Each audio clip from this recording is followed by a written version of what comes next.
Estas férias leve o observador no bolso. Na praia, no campo ou entre viagens, acompanhe toda a atualidade sem limites.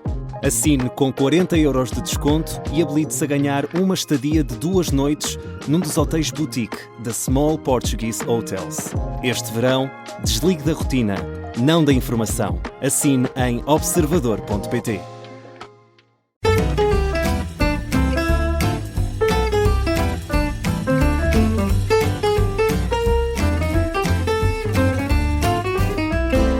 Olá e sejam muito bem-vindos. Já sabe, esta é a História das Histórias. Eu sou o João Paulo Sacadura e é Jorge Adolfo Marques, historiador e arqueólogo beirão, que nos vai falar hoje.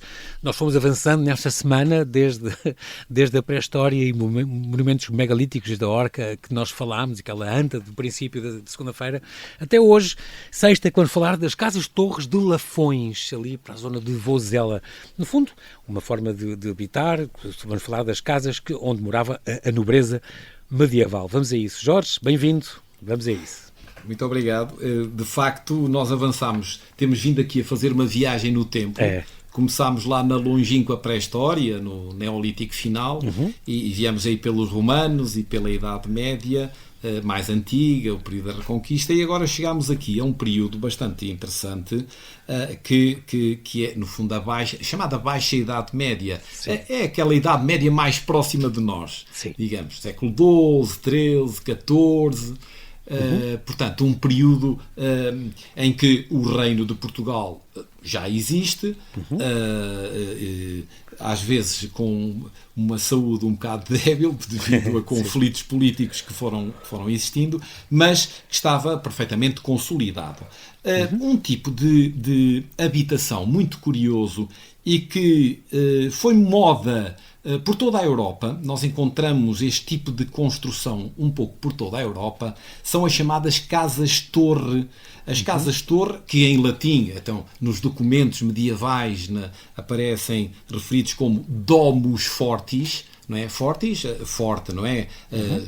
Torre, domus, era casa. Portanto, as domus fortis, que foram muito comuns ali a partir do século XII, em Portugal também começaram a ser construídas logo ali no último quartel do século XII, por um nobre, Lourenço Fernandes da Cunha, que edificou uma casa-torre.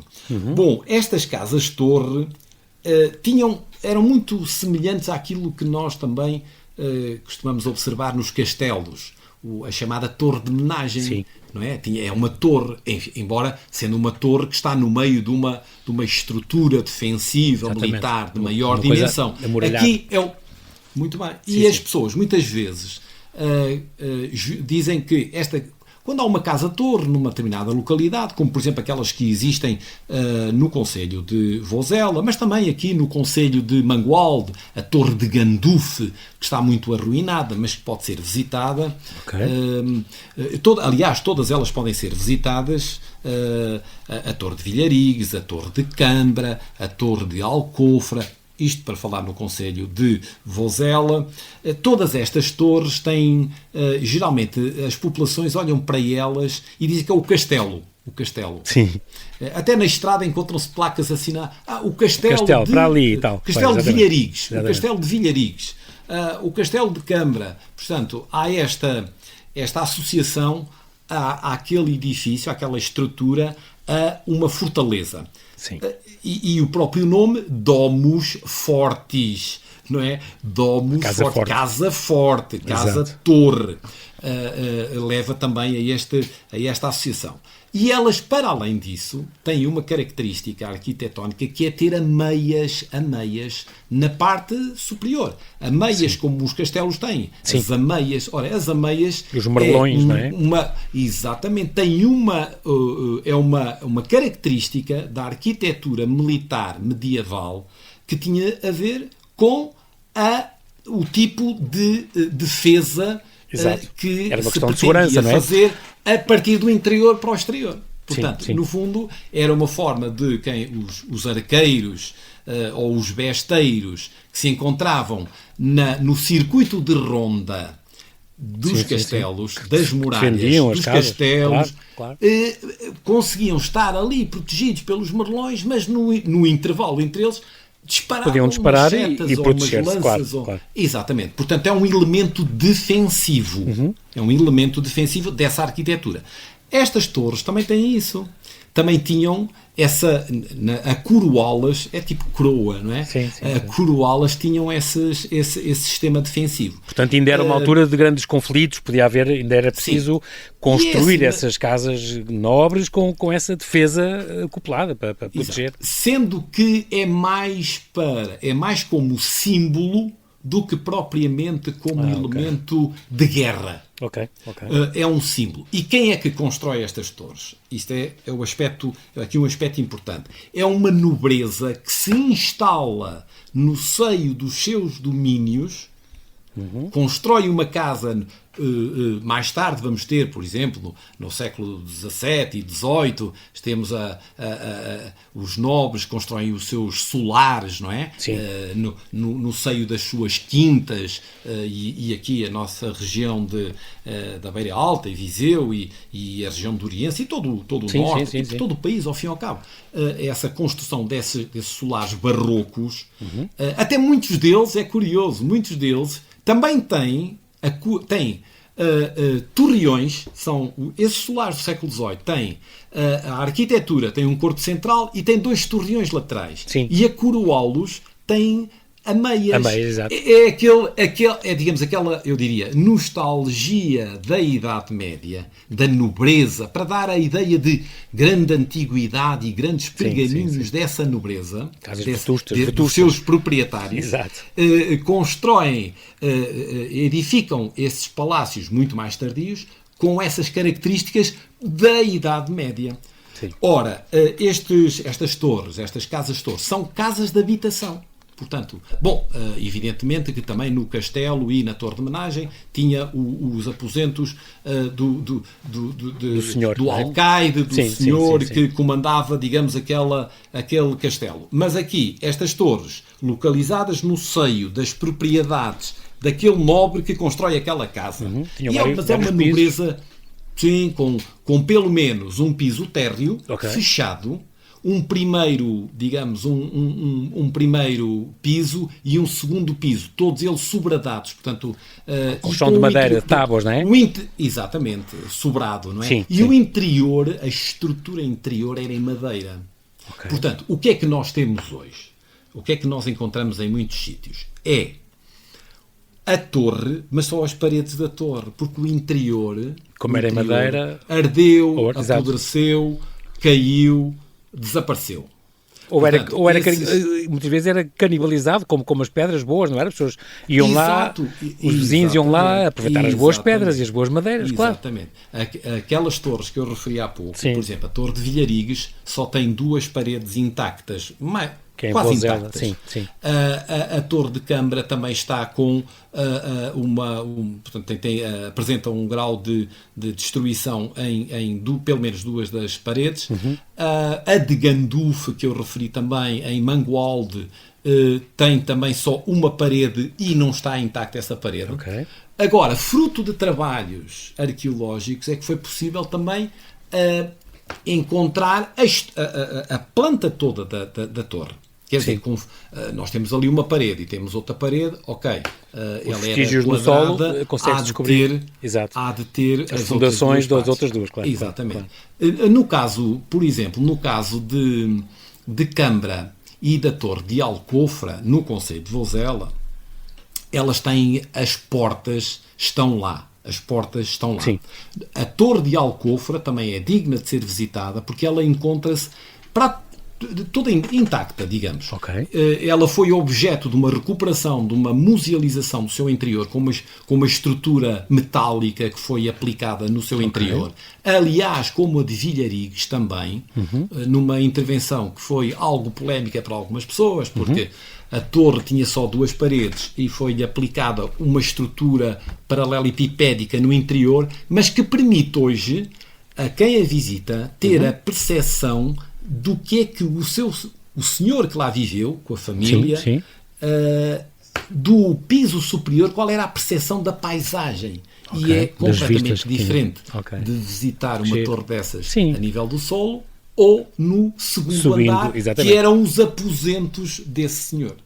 Enquanto que no piso de baixo era sala onde se comia, onde se recebia quem ia lá, digamos, visitar. E a parte que era fechada, ou ia a despacho, e a parte fechada, digamos, que se podia ter um acesso a partir do soalho desse primeiro piso, era tipo armazém, onde se guardavam todo o tipo de objetos e de produtos. Alimentares também. Exatamente. Agora, não quer dizer, nós hoje olhamos para a torre e está só aquela estrutura em pedra, com belos silhares, eventualmente com matacães, para se defenderem, também como os castelos. Matacães era aqueles buracos por baixo das varandas, era? E geralmente essa varanda, que é o balcão, são balcões, estavam em sítios colocados, eram abertos, em sítios mais vulneráveis. É o que acontece também nos castelos. Sobre as entradas dos castelos, geralmente há esses balcões, que é para fazer tiro vertical. Ou para verter ou deitar azeite ou água a ferver, ou uns calhaus, como a gente via nos filmes. Exatamente, nos filmes. E algumas destas torres também tinham frestas e assim, não tinham seteiras. Exatamente. Ou seja, esses elementos como as ameias, as frestas, os balcões, são elementos arquitetónicos de defesa, de uma defesa ativa. Ao contrário, e estamos ali, portanto, estamos aqui já no século XIII, XIV, isto é, em que as estruturas militares, os castelos, deixam de ter apenas uma configuração passiva, de defesa passiva, isto é, iam lá para dentro as populações, as tropas, o alcaide, e ficavam lá à espera que os que estavam a sitiar se aborrecessem e fossem embora. Se cansassem do cerco, exato. Se cansassem e fossem embora. Então ficavam ali durante semanas, eventualmente meses, e os que estavam no interior, por falta de água, de alimento, acabavam por morrer ou rendiam-se. Claro. A partir desta altura, século XII, XIII, os castelos góticos começam a ter estes elementos de defesa ativa. Venham-nos cá cercar, mas também atiramos, vão também levar, nos defendemos. Exato. E estas torres, estas casas-torre, têm esses elementos. Como é o caso destas que eu referi há pouco, quer no concelho de Vozela, e eu, enfim, faço aqui publicidade, sobretudo à torre de Alcofra, que está visitável e tem elementos expositivos no seu interior muito interessantes, e depois outras que existem aqui no território, nomeadamente a de Gandufe, nomeadamente também o Paço de Lamas, ali em Sátão também. Em Sátão, na freguesia de Ferreira de Aves. Esse Paço de Lamas tem um aspecto curioso, é que esse Paço de Lamas foi edificado pelos Pachecos, que eram senhores de Ferreira de Aves. Tinha à volta um fosso, portanto um elemento também de defesa, tinha à volta um fosso, que ainda estão lá vestígios, e essa família que vivia lá, vai ser um aspecto interessante, é que o Dom Lopo Fernandes Pacheco e a sua mulher, Dona Maria Gomes Taveira, estão sepultados aonde? Na sede de Lisboa. Em 2 belíssimos sarcófagos que se encontram lá, na sede de Lisboa, em calcário, de Liós, portanto, 2 belíssimos sarcófagos. Até com estátuas assentes, os dois.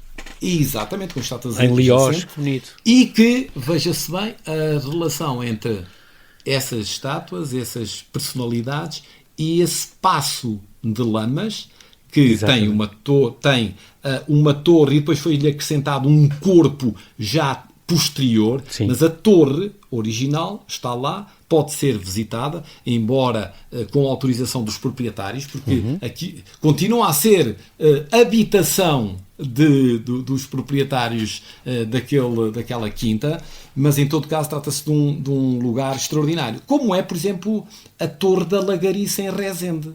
a Torre da Lagariça em Rezende, que também, portanto, ou a de Lourosa, ou seja, há uma série há delas. torres destas, encontramos-las um pouco por todo o nosso país, sobretudo no norte de Portugal, e corresponde a essa fase em que a nobreza se instala, nos seus domínios. Muito bem, até pelas centúrias de 200 e 300, até depois, mais tarde, 500, ficamos com uma ideia destas casas-torres que falámos, e falaste hoje em particular, as casas-torres de Lafões, em Vozela, e outras que mencionaste também. Muito bem, então por hoje temos conversado. Jorge Adolfo Marques, marcamos encontros, com muita vontade de te ouvir outra vez amanhã. Bem-ajas, até amanhã.